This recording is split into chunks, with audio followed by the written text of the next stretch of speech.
Do you guys have a question so far before we start? Question or clarification? Or any other concern? Wala po.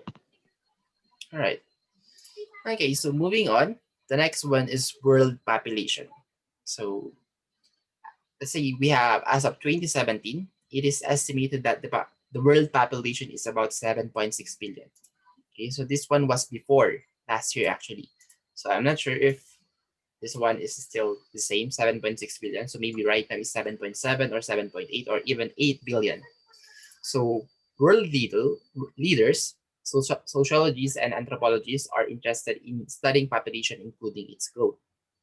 So yung mga tao noon, yung mga world leaders, so inaalam nila kung at the age of ganito ba ng anak ko na or at the age of 50, after 20 years, ilan na kayong population ng mundo. So a lot of people are curious. So even me, I was curious kung kailan tayo papalo ng 10 billion, 20 billion, 12 billion. And then of course, I'm also wondering if there is there still enough food? Is there still some lands that we can live?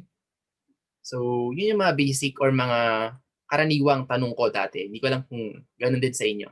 So, good thing that leaders, sociologists, and then anthropologists study on how to uh, estimate the growth rate of a certain population. Okay? So let's say they have already found the solution. So mathematics can be used to model population growth with the use of this formula. Okay, so ito yung nahanap ng mga world leaders, mga sociologists, mga anthropologists. Okay, so the formula that they found is A is equal to P times E raised to R times T. Or we can read this one A per. Okay, so yun yung parang pinaka madali na para ma-memorize mo kaagad tong formula when it comes to population growth. Wherein A is the size of the population after it grows, and then P is the initial number of people. And then E is a constant value. E is a constant value with an approximate value of 2.718. So, I recommend na meron kayo laging calculator sa tabi nyo kasi maya't maya magsasolve kayo. Okay? So, umpisahan natin. Kung meron nun kayong calculator sa tabi nyo, please bring them out. Tapos, bakit hindi kita? Ayan, there you go. So, para mahanap nyo yung value ng Euler's constant, okay, just look for the value of, or just look for the variable E, the letter E. So, sa akin, in my case, in this calculator, fx991ex class Wiz, nasa ln siya, right side, okay, ln. So, shift nyo lang yon, shift and then ln, and then magpapakita na yung letter E. Okay? So, just put E raised to 1, so hindi nyo kita kasi nadidetect niya as a background. So, E raised to 1, so you will get an exact value of 2.718281828. So, mahaba-haba siya. Actually, it's like 9 decimals. But in here, okay, so ito yung gagamitin natin para hindi sobrang haba. Okay, so take note, you don't need to use the exact value of the calculator of letter E. So you can use the 2.718. So just get 3 decimals. Okay, and then for letter R, it is the growth rate. Okay, so if you say a growth rate of 5%, then that's already 0.05. If it's a growth rate of 50%, then that's 50. Okay, if it's a growth rate of 0.5, sorry. If it's a growth rate of 100%, then that's already 1. Okay, and then for time, so this one is in a unit of years. Okay, so hindi siya in months, hindi siya in days, hindi siya in week. So this time has a unit of years. So saka mo lang may-measure itong ganito kapag year na yung lumipas. Or actually, pwede naman by month.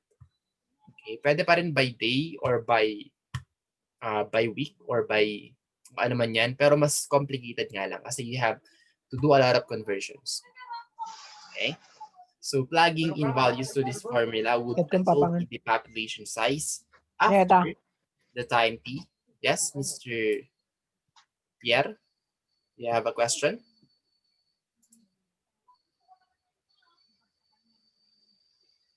I think wala. Okay. So plugging in values to this formula would result in the population size after the time t. So take note, kapag kung ano yung t doon, means yun yung time span na hinintay mo bago mag-grow yung or bago mag-grow yung population with a growth rate of R. So depende rin kung ilang percentage yung growth rate. Okay? So for you to appreciate this one, we have an example here. So the exponential growth model A is equal to 30 times E raised to 0.02. So we have here a growth rate of 2% times T. Describes the population of a city in the Philippines in thousands. Okay, so take note, we have an indication here wherein 30 as an initial population is in the form of thousands. So pwede mo siyang i-multiply ka agad by 1,000 or mamaya na lang kapag ka natapos na yung full computation. T years after 1995. Okay? So kung papansin niyo, we have two questions here. What was the population of the city in 1995? And then what will be the population in 2017? So we have here a current date of 1995. So if you're going to look into the population at the year 1995, so there should be no changes. Okay, because the current year is 1995 and then you're trying to predict what will be the population at the year 1995, which is the same year. So kung lalagay nyo dito, so this T, ang mangyayari niyan is T current or yung T1 pala, T future, yung future date kung kailan mo siya gusto i-estimate, minus the T current. Okay? So let's say you want to predict the future 2017. So this one should be 2017 minus 1995. Okay? Or yung start ng year na gusto mong pag-estimatean. So sometimes parang T final to minus T start or T final minus T initial. So maraming way. Basta ang point is ito yung kung kailan mo gusto i-predict yung population and then kung ano yung start. Kung kailan ka mag-i-start, kung ilang year yung lilipas na taon, kung ilang year yung taon. Ano yun? Kung ilang year yung nabubulo na tuloy ako. Kung ilang year yung lilipas na taon. Okay? Sorry nadidistract ako sa mga kasama ko. Ang iingay nila. Hindi ko alam kung naririnig nyo sila. Naririnig nyo ba sila? Mga tumatawa. Oo, sir. Oo, sir. Pati ako napapakinig sa kanila. So, pasensya na. Okay? So, again, sa pag-compute ng time is T future or yung T final minus T start.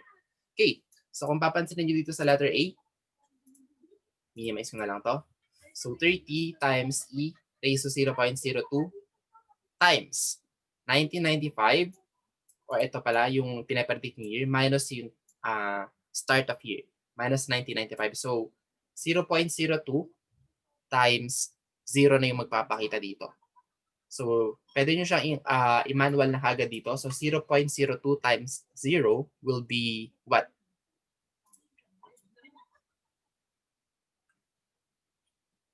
Anong sagot? So 0.02 times 0. Zero, sir. Zero, sir. So any number that's multiplied to 0 will be 0. And then 2.718. So E is a constant value of 2.718. So 2.718 raised to 0 is what? 0. 1. Okay. So any number that is raised to 0 will be always 1. Okay. So kahit 1 million pa to, 1 billion or trillion. So pag naka-raise siya sa 0, then the result of this one will be 1.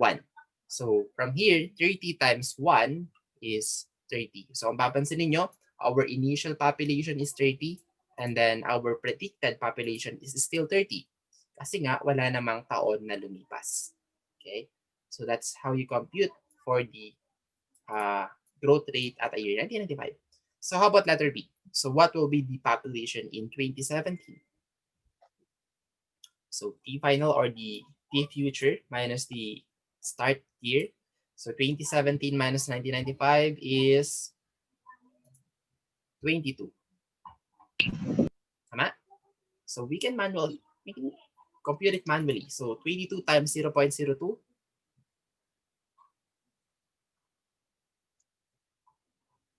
Calculator. 0.44. Ayan. 0.44. Okay, so 2.718 raised to 0.44.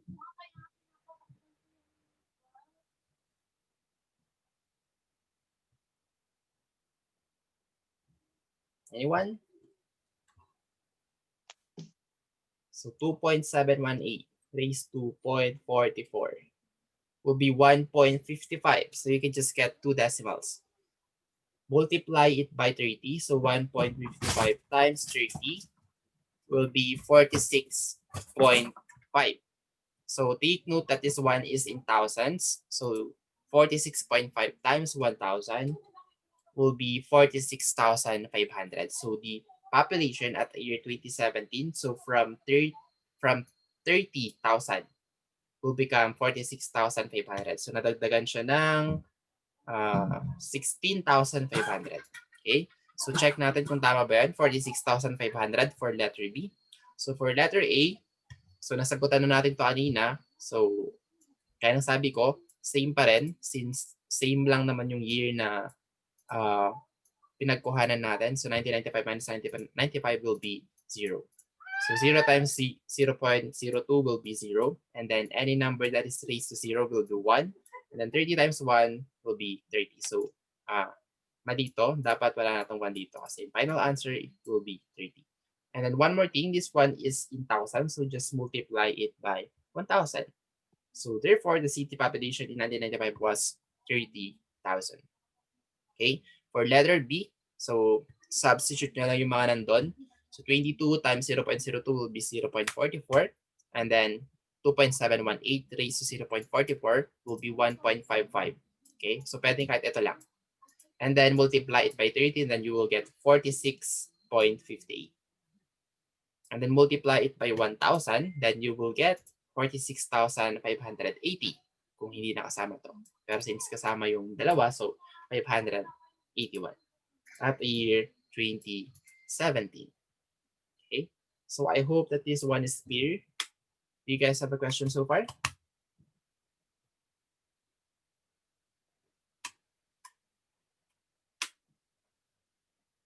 Question or clarification?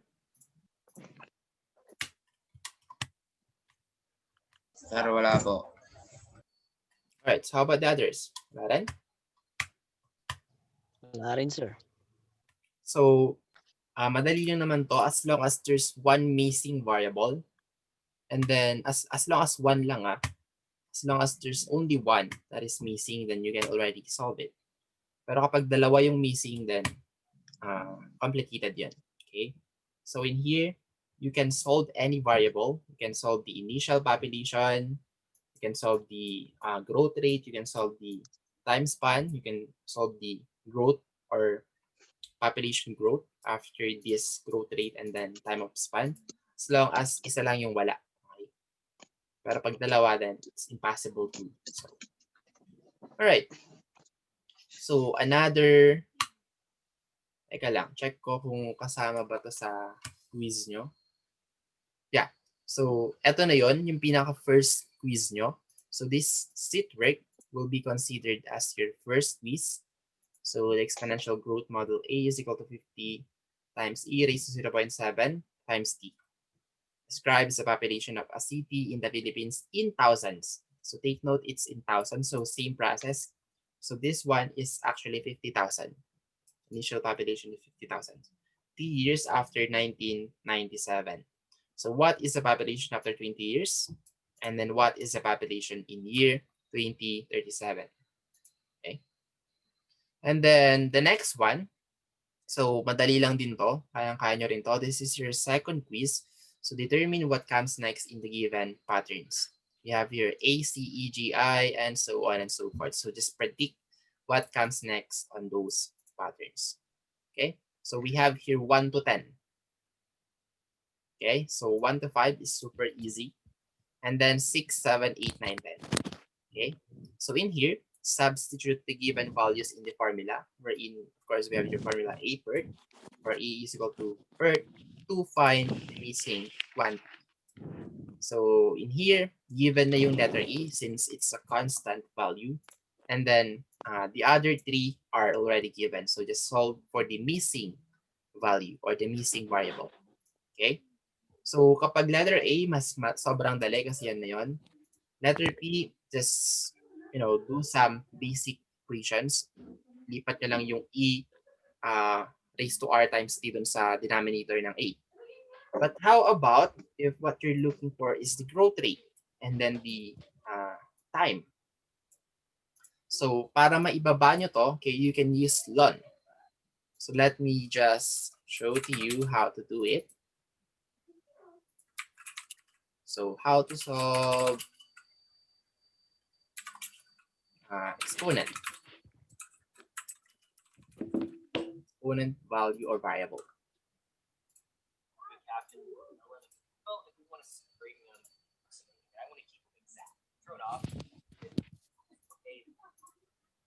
Then, so as you can see, we have here 8 raised to x is equal to 15. So what we're looking for is a value of x. Oops, yari. Nagkaroon pa ng ads. Alright, so balikan natin yun. So again, what we're looking for is the value of exponent x. So para maibaba nyo to, okay, so you can equate or multiply both sides, the left side and then right side by ln. Okay, something like this. Okay, so naglagay lang siya ng ln dito and then ln din dito. So after that, you can now bring down the exponent x beside the left side of the ln or before the ln. So same lang din yung mangyayari dito kung meron man siyang exponent, pero since initially raised to 1 na to, so 1 ln to 15. So basically kahit hindi mo na ipakita yon. So after mo mababa, so pwede mo nang equate yun yung ln of 8 dun sa kabila. So now, x is now equal to ln of 15 divided by ln of 8. Okay, so ganun lang naman kasimple para makuha nyo yung missing variable na exponent. Okay, just use ln. So are we clear so far regarding with this one?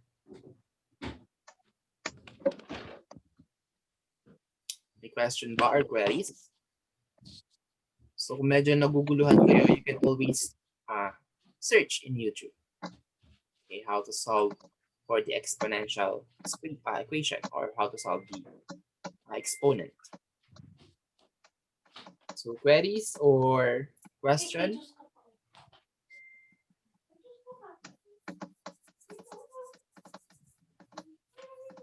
Hello guys, are you guys still there? Answer. Wala po. Alright, next one is end of presentation. Pero hindi pa to tapos, okay? Meron pa tayong katuloy. So, yan lang kayo. Hanapin ko lang yung susunod. Don't worry, mabilis lang yan. Sir, kailan yun? Ngayon na actually. Nandun na siya sa canvas nyo, hindi lang nakapublish. So, ipapublish ko siya after ng discussion natin. So, don't worry, I'll give you guys 3 days to do those quizzes. So next one is Fibonacci sequence. Okay, so before talking about Fibonacci, so let's talk about sequence. So when we say sequence, so it is an ordered list of numbers. So kapag ordered list of numbers, that is already a sequence. So each number, we call that one terms. So we have first term, second term, third term, fourth term. So pag ganun yung arrangement, mostly sequence na siya. That may have repeated values. So the arrangement of these terms is set by a definite rule. Okay, so hindi mo siya matatawag na sequence kung wala pattern na sinusunod. Like yung mga example natin kanina, we have patterns for that one. And then it is a sequence of an ordered list of numbers. Okay, like for example, generating a sequence. So analyze the given sequence for its rule and identify the next 3 terms. So we have here the first term, 1, second term is 10, third term is 100, and fourth term is 1000.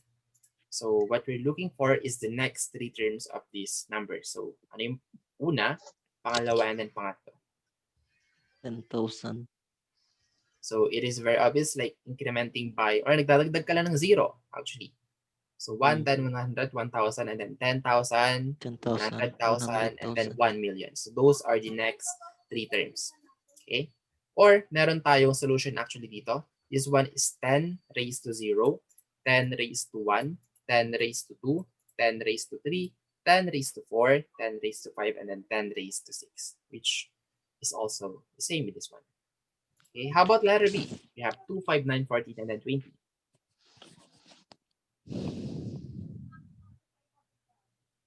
3, 4, 5. Sir, 3. 27. 27. How about the next one? 3, 27. 3, 35. 4, 5, 6, 7, 5, 44. and then Okay, last. 44. So 27, 44. 25, and then 44.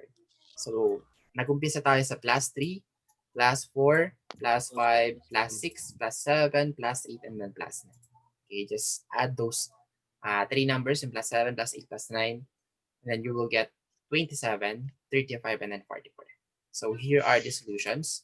So gaya ng sabi ko kanina, naka-power siya. Okay?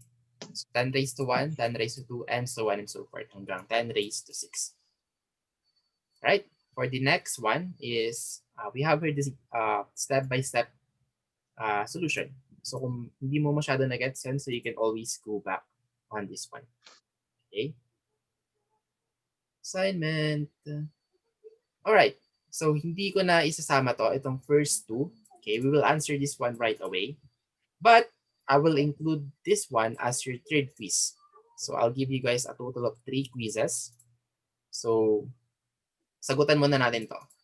So letter A is 16, 32, 64, 128. What is the next? Yung next term na lang, okay? Kahit wag na yung next 3 terms para mabilis. Anong susunod dito sa letter A? Or sa 128? 256. 34. 256. 256. Okay, so it's just doubling or multiply nyo lang by 2. So 16 times 2 is 32, 32 times 2 is 64, or 64 times 2, 128, 128 plus 128 will be 200. 256. How about letter B? Positive 128. Negative Oh. 128. Negative Negative 128. Ay, negative. So as you can see right here, we have 1 positive, 2 negative, 2 positive, and then 2 negative din dapat. So by 2 siya. Okay? So in here, doubling din siya, nagdo-doble din. So 2, 4, 8, 16, 32, 64, 128. But in here, you have to consider the pattern when it comes to signage. So ito, dalawang negative, dalawang positive, dalawang negative. Okay, so the correct answer for this one is negative 128. Okay? And then, letter C, D, and E hanggang I will be your quiz.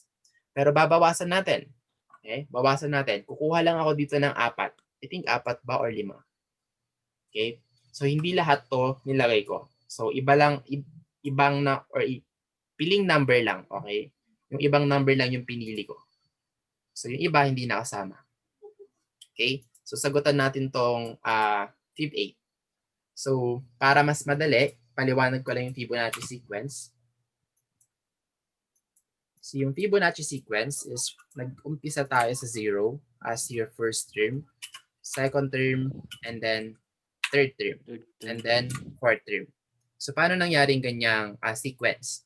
So ito, i-add nyo lang siya. Or ito, 0 plus 0 is 0, 0 plus 1 is 1, and then 1 plus 1 is 2, and then 2 plus 1 is 3. And then 3 plus 2 is 5. 5 plus 3 is 8. And then 8 plus 5 is 13. 13 plus 8 is 21. So kung papansin niyo, i-add nyo lang yung last 2 terms. Okay? Last 2 terms hanggang sa abot nyo kung hanggang ilang term man yan.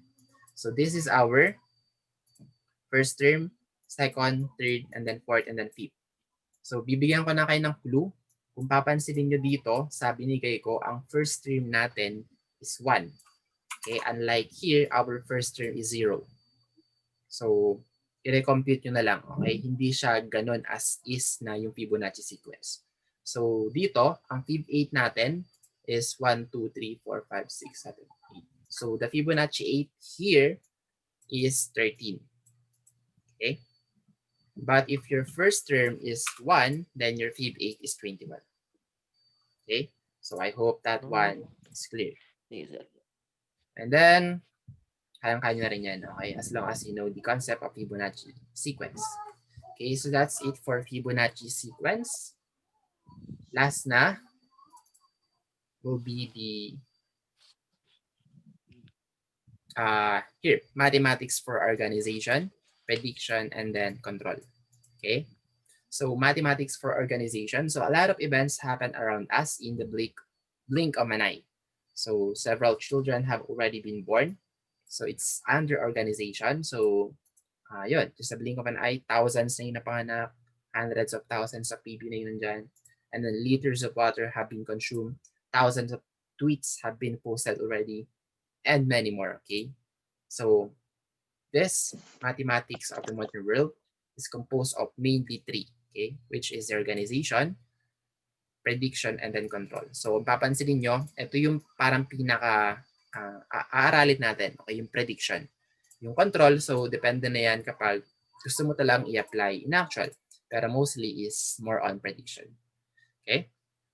Next one is mathematics for prediction. So it is sometimes history repeats itself. So same with pattern. So pare-parehas lang yung pattern. Nire-repeat niya lang yung sarili niya.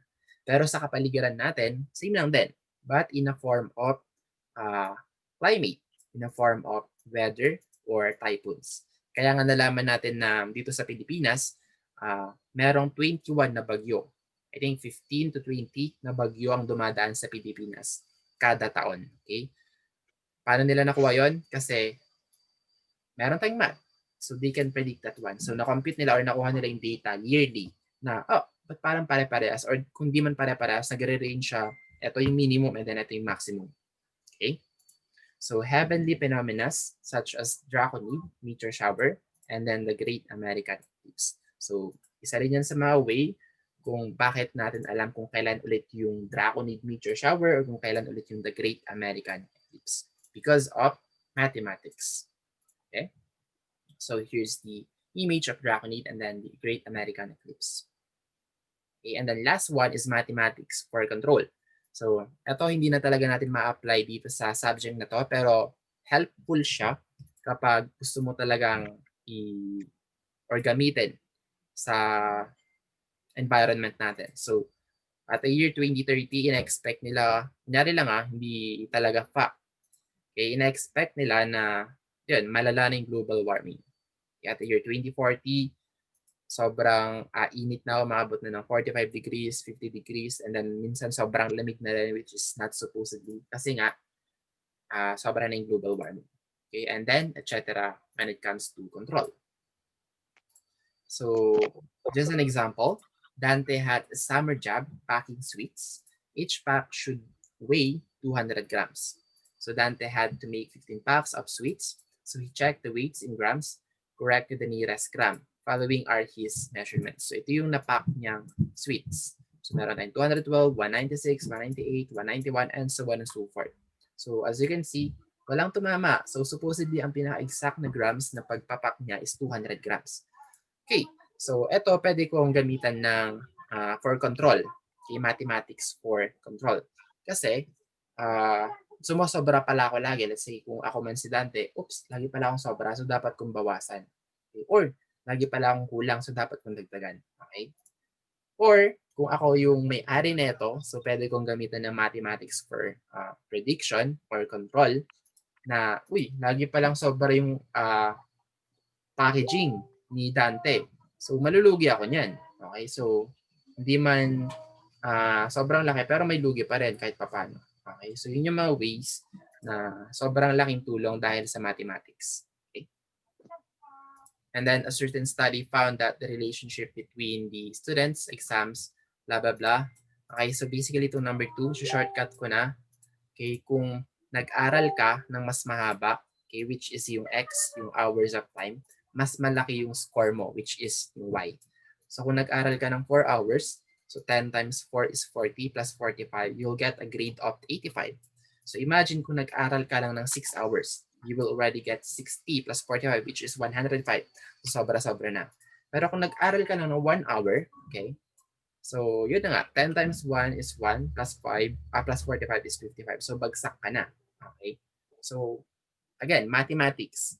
So pwede mong ma-predict kung ano yung magiging score mo or magiging score ng kaklase mo.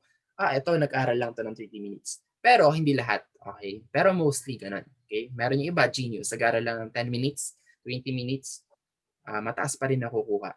Okay? Pero mostly kapag nag-aral ka ng mas mababang oras, okay, so mababa yung makukuha mo. Kasi nga, mas lesser yung time na ginugol mo para mag-aral. Okay? The next one is the distance traveled by an object given its initial velocity and acceleration. So again, i-shortcut ko na lang din ulit to.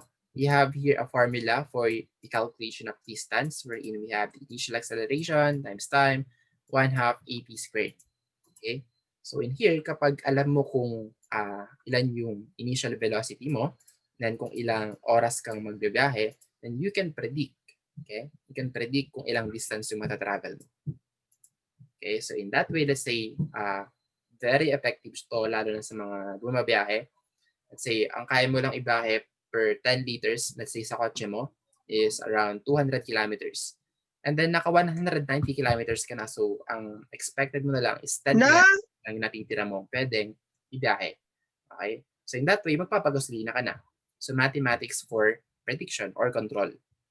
Okay? So that's it for this one. And then lastly is the summary. Okay? So patterns are regular, repeated, and then recurring forms and designs.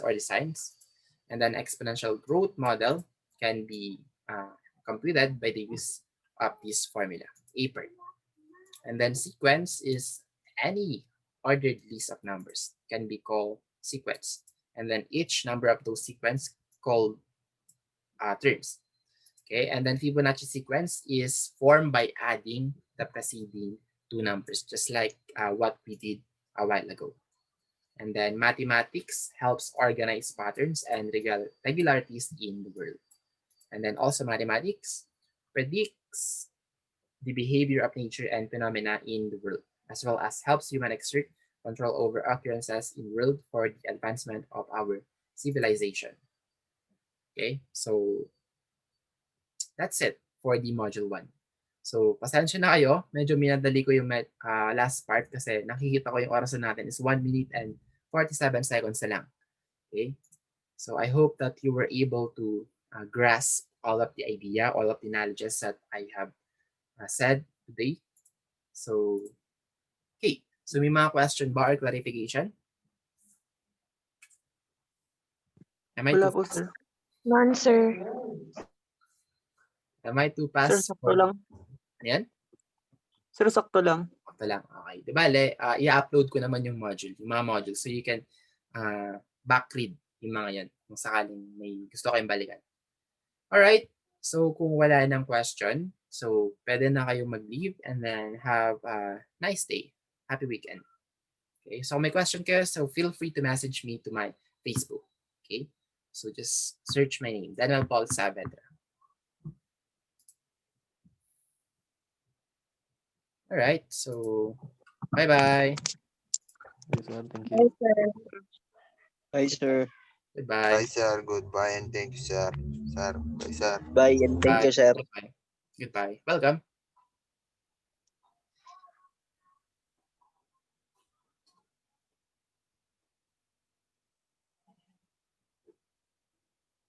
Bye, thank you, sir.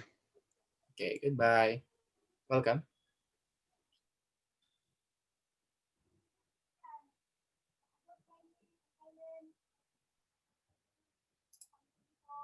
All right. So goodbye.